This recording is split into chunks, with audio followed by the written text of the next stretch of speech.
Welcome back. Last night, after President Obama's State of the Union address, Congressman Paul Ryan delivered the Republican response. The man who had the honors last year, Virginia Governor Bob McDonnell, joins us right now. Governor, welcome back. Hey, Brian, good morning. Good to be on. Well, it wasn't you last night. You could exhale. There was millions of people weren't necessarily watching you. How did Congressman Ryan do?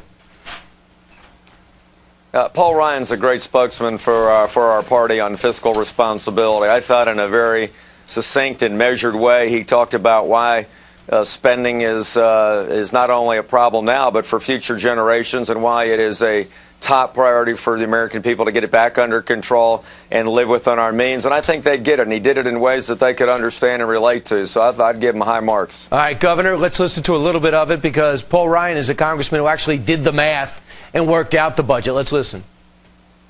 Our nation is approaching a tipping point. We are at a moment where if government's growth is left unchecked and unchallenged, America's best century will be considered our past century. All right, so that was grim in that statement. Were you disappointed the president did not get specific when it comes to the cutting back on the deficit? Well, I was. I mean, it took him a long time into the speech to talk about spending in a serious way.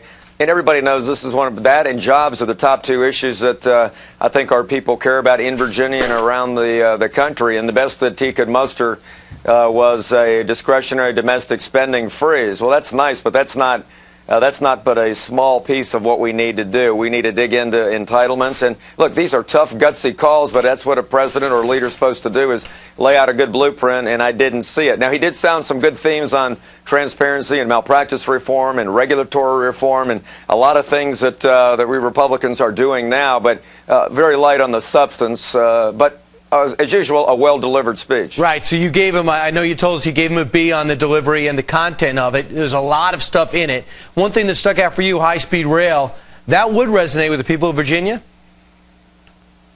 Well, it would, because we understand that infrastructure is a huge part of making America competitive and recruiting business and jobs in an intensely competitive global economy.